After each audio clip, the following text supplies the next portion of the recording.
So now that we've gotten the machine threaded, I want you to just get kind of acclimated with your sewing machine a little bit here. So there are different things that are pretty universal in most sewing machines. So with this sewing machine, the Brother XR3774, it's a home domestic machine, and this is what I will call a manual machine. There's automatic machines, the computerized machines, excuse me, and then there's what I call manual machines. This means is that nothing on it is computerized, so it's actually easier to get repairs done on it. Sometimes you can kind of go through and do a little bit of troubleshooting yourself. So it's very easy to operate. There are a couple things to note. I'm going to kind of use this as my pointer. Right here on this particular part of the sewing machine, it's got like those little zigzags through here, which is very small to very large. This is actually your needle position. So if you look at my needle right there, as I'm cranking this, the needle is actually moving to the right. And then if I move it if I crank it over again, it moves all the way to the left. So what that means, I'm trying to see if I can get you guys to kind of see what that looks like. Hopefully you guys can see the needle right here. So what that means is when I'm cranking this from left to right, the needle position itself is moving.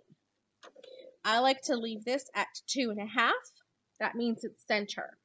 That also means that where the needle position is over to the right is your seam allowance. So there are these little notches, and they actually have written diagrams on there where it's a 1/4 inch, a 5/8, 1/2 inch, 3/4 inch, and 1 inch, and it goes on from there. So the most universal one that we're pretty much going to be using is going to be a 1/2 inch or 5/8.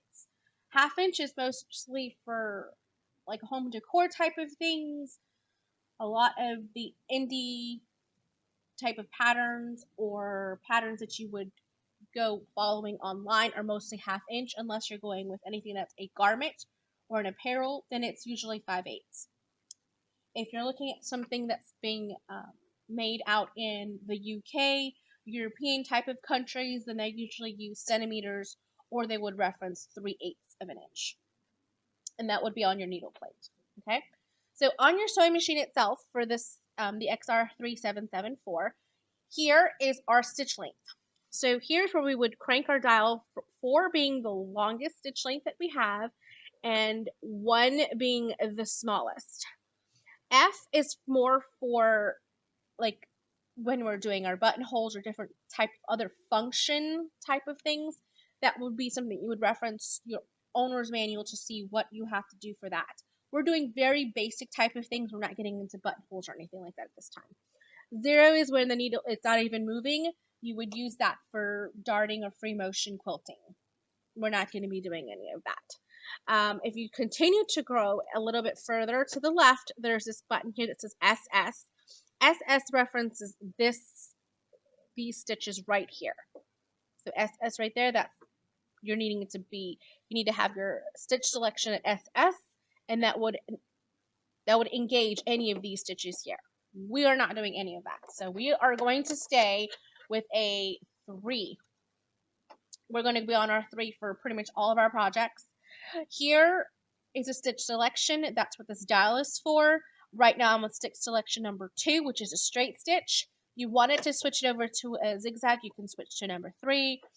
The other one that you may end up using at some point is number 6. Number 6 is a stretch stitch, and that's mostly used for knit fabrics. 90% of what I work with on a daily basis is a straight stitch only, and that's what we're going to operate with today. So that is how you can kind of navigate around your machine. Here is our back stitch. Okay, so our back stitch is just our reverse back tack. If it ever asks you to stay stitch or back tack anything to secure it, this is how you would use it. And it's universally known as this U-shaped thing right here. On the side here is our hand crank. Our hand crank helps us crank our needle up and down. See that? Our needle goes up and down, so you need to navigate things. I say that if you are working with something, you're always wanting to just turn towards you. Towards you is an actual full rotation of a stitch. So try not to go backwards. unless it's very close to being almost it's not really making a full rotation. Then you can sometimes go backwards, but I would say always crank towards you. It's a good habit to get into. Here is our tension. I do not mess with that. This is currently set at a 6, because that's where he likes to be in his little sweet spot. So do not move your tension. Your tension is manufactured to be perfectly calibrated. We don't want to mess with that at any point. This is something that you would have if you're a little bit more of a veteran in sewing, you can kind of tweak with that, but if not, do not touch the tension. Okay, so that's how you operate your XR3774.